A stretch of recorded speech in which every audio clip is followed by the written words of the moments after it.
स्वयंपाकात स्वादाची जान, डीएम मसाले तुमच्या घराची शान. छत्रपती शासन महिला गृह उद्योग कबनूर इचलकरंजी घेऊन येत आहेत अस्सल परंपरेची मराठमोळी चव म्हणजेच डीएम मसाले. मटन मसाला, चिकन मसाला, धणे पावडर, गरम मसाला, बिर्याणी मसाला, तिखट चवदार मसाले आणि चटणी म्हणजेच डीएम मसाले.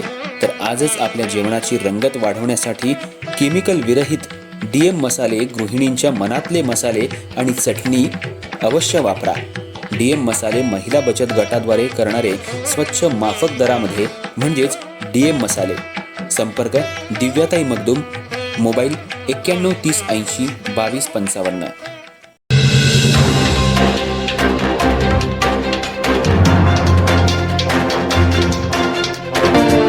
इचलकरंजी शहरातील सामूहिक औद्योगिक सांडपाणी प्रक्रिया अर्थात CETP प्रकल्पातील प्रक्रिया केल्यानंतर सोडलं जाणारं पाणी तारदाळ, खोतवाडी, चिपरी, निमशिरगाव भागातल्या शेतीला देण्यात येणार आहे. त्याचबरोबर ZLD अर्थात झिरो लिक्विड डिस्चार्ज प्रकल्प उभारण्याचं काम सुरू असून त्यासाठी थोडा कालावधी लागणार आहे. त्यामुळं इचलकरंजीतील प्रोसेस उद्योग बंद पडू न देता आंदोलनकर्त्यांनीही सहकार्याची भूमिका घ्यावी असं आवाहन माजी वस्त्रोद्योग मंत्री प्रकाश आवाडे यांनी केलं आहे.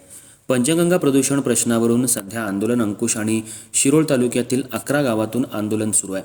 त्या अनुषंगानं मागील 4 दिवसांपासून शहरातील प्रोसेस उद्योग बंद ठेवण्यात आले. या पार्श्वभूमीवर शनिवारी माजी मंत्री प्रकाश आवाडे यांच्या उपस्थितीत प्रोसेस धारकांची बैठक पार पडली.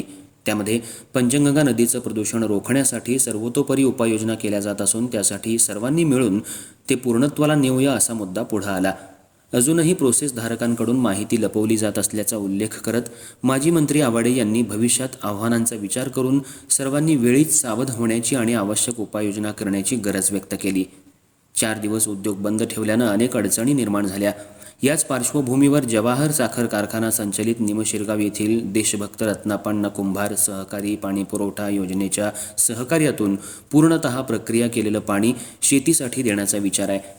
त्यासाठी महानगरपालिका प्रदूषण नियंत्रण मंडळाकडून आवश्यक ते सोपस्कार पूर्ण करून घ्यावे.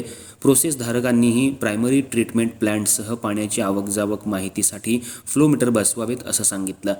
प्रारंभी CETPचे अध्यक्ष संदीप मोघे यांनी तत्कालीन आमदार प्रकाश आवाडे यांच्या दूरदृष्टीतून 24 वर्षांपूर्वी शहरात CETP प्रकल्पाची उभारणी सुरू झाली.